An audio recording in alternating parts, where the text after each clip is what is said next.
What do the Huskers have to do to get into the football Final Four? And I finally break my silence on all these OSU hires coming into Lincoln. That's coming up right after this.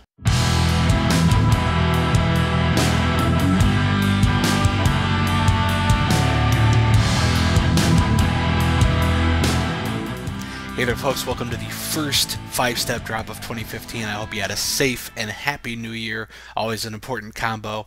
Got some great questions as always, so let's get to it. Our first question comes to us from Don Sobran, who wants to know, what do the Huskers have to do to get to the football playoff Final Four? Well, there's a few things that they have to do, and I did actually mention a little bit about this in a past video, which I'm going to link at the end of this one, so be sure to check that out. Ultimately, what they need to do starts up front. If they can take care of this, they will win.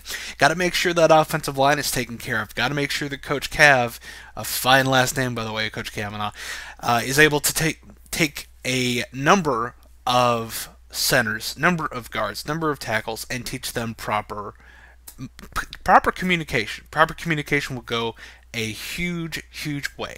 Center is able to make proper calls, being able to take that communication, put it inside, and of course, proper technique, but that kind of goes without saying. And then on the flip side, we've got Hank Hughes coming in, and a lot of people are a little bit meh about the Hank Hughes hire, and again, we're going to talk about that in just a little bit, but Hank has been known for preaching aggression, and aggression up front is something that Vince Valentine, Malik Collins, Greg McMullen, all these guys need to take advantage of and can take advantage of. They've shown they have this in the past, but they need to make sure that it is frequent and consistent. Now, take care of those guys up front. What needs to happen? Do you remember reading preseason magazines a while back when it was like in the Big Ten North? And it was always Nebraska, it's Nebraska's division to lose. Well, you don't really see that with the Huskers much anymore. I mean, you might, but it's not a given. It used to be a given. It's like you'd open the page and there it is. But Nebraska needs to return to that status where the Big Ten West is, I don't want to say a foregone conclusion, but it's the Huskers to lose. Nebraska also has to make sure they have a beefed up non-conference schedule. Doing a decent job, I'd have to say. They've got, I think, Oregon coming up, Tennessee, that kind of stuff. Want to make sure you've got about one cupcake, a couple of decent teams, and then that one big game I think would be pretty good. And we saw Ohio State lose to Virginia Tech, but they were able to come back and make a statement later on in the Big Ten Championship. And then, of course, once they got in, they knocked off Alabama, so I don't think that was a fluke, with their third-string quarterback, so depth, again. But yeah, when it comes down to it, ultimately you want to have a strong schedule throughout, want to see the Big Ten get better. Of course, saw the Jim Harbaugh hire, which is great. When you're able to get to the Big Ten Championship, you're able to play a Jim Harbaugh hired, or a Jim Harbaugh-led Michigan squad, or an Urban Meyer-led Ohio State team, or even a Penn State-led James Franklin team. Who knows what's going to happen with them? But you're able to play those quality teams and beef up that resume, because who knows what's going to happen with the Big 12? Are they going to have a conference championship? You've got to play ahead of that. So, got to make sure that's taken care of. And ultimately, come on, Barry Switzer had it right. Jimmy's and Joe's. You got to make sure you go out and you recruit well. 4 stars, 5 stars, and the occasional 3 and even 2-star. Mike Riley's been lauded for his ability to pick up talent, so, you know, can't really say that I doubt him on that. He's been able to go out and find some needs. Nebraska needs linebackers. He's been able to go out and find them. Nebraska needs tight ends. He was able to pick up Matt Snyder. It was absolutely fantastic. He was committed to Oregon State. Flipped him, coming to Nebraska. So that was awesome. So as long as, again, just to recap, as long as the lines are taken care of, you make sure that schedule is good, as long as the Big Ten continues its upward momentum, and then make sure the Jimmys and Joes get to Lincoln, that is how Nebraska will get to the college football playoff. But again, check out the video at the end of this particular episode of 5-Step Drop. So, next question, please. This question is from Connor, and Connor wants to know how confident I am, even if I am confident in all these Oregon State hires coming in.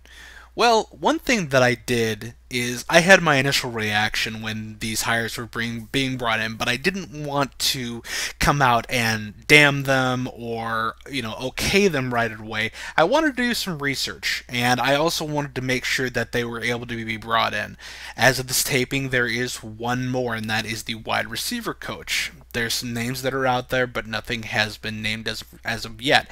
However, as far as the connections to Riley, whether it's the Chargers or Oregon State, excuse me, one thing that I think people forget is that even when it comes to Jim Harbaugh, who wanted to bring Reggie Davis along with him to Michigan, a lot of people want quote-unquote buddy hires. The reason for that being they know what a guy wants to get done. Jim Harbaugh knows that, X person knows what he wants to get done. And this is the same situation with Mike Riley. Mike Riley's a very efficient guy. He's very organized, and these are individuals that know how to get things done. With a skeleton crew, he's been able to do fantastic recruiting. I can only imagine what he's going to be able to do, not just from a recruiting standpoint, but from a coaching standpoint once he gets everybody in. I'm actually really looking forward to it. And if you're a Husker fan, I'm sure you are too. So I'm not really too concerned about the ties per se. I just want to see if they can execute. And I know that's we're getting sick of the word execute, but I want to see if they can step in and if they can properly get that offensive line, properly get that defensive line, implement Riley's system. That's all I really care about. So I just want to make sure, not necessarily that there is I don't really care about the Oregon State ties. I just want to make sure, if I'm Mike Riley, that I feel my guys can help me at the end of the day get what I need together to be organized and efficient. Because once you have that, that just makes life so much better. The other thing to remember is Mike Riley, he's 61. He's going to coach for probably about 10-15 more years. I'm just going to put that out there. Tom Osborne probably could coach for another 5. If things remain efficient, there's no reason he can't be very successful. So, by the way, talking about the coaches, once the staff is official, I'm actually going to do something a little bit special down the line, so a little bit of a teaser there for you. So I hope that answers your question, Connor. Well, folks, thanks for being a part of the first episode of 5-Step Drop for 2015. Hope you come back as always, and while you're here, subscribe to the channel. Make sure you join the folks that are already here, and by the way, thank you for signing on, those that are already here. Check out 8laces.com, join the Facebook page, be sure to like it. Check me out on Twitter at 8laces. A lot of people have come on, talked to me. That's what this is all about, is talking, communication. Leave your comments below. Do you agree with me? Do you think the OSU hires are good or bad? Tell me below. Do you think I know what I'm talking about in terms of getting Nebraska to the playoff? Tell me below. Chime in, folks. I love hearing from you. This has been a great treat. We've started off nicely. I want to see this continue, and you are a part of it. With you, this can grow. I'm very excited about it. So, again, please subscribe to the channel. Can't wait to talk to you this future. And, again, once Mike Riley's staff is officially announced, I got something fun for you. In the meantime, take care, stay safe, and go Big Red.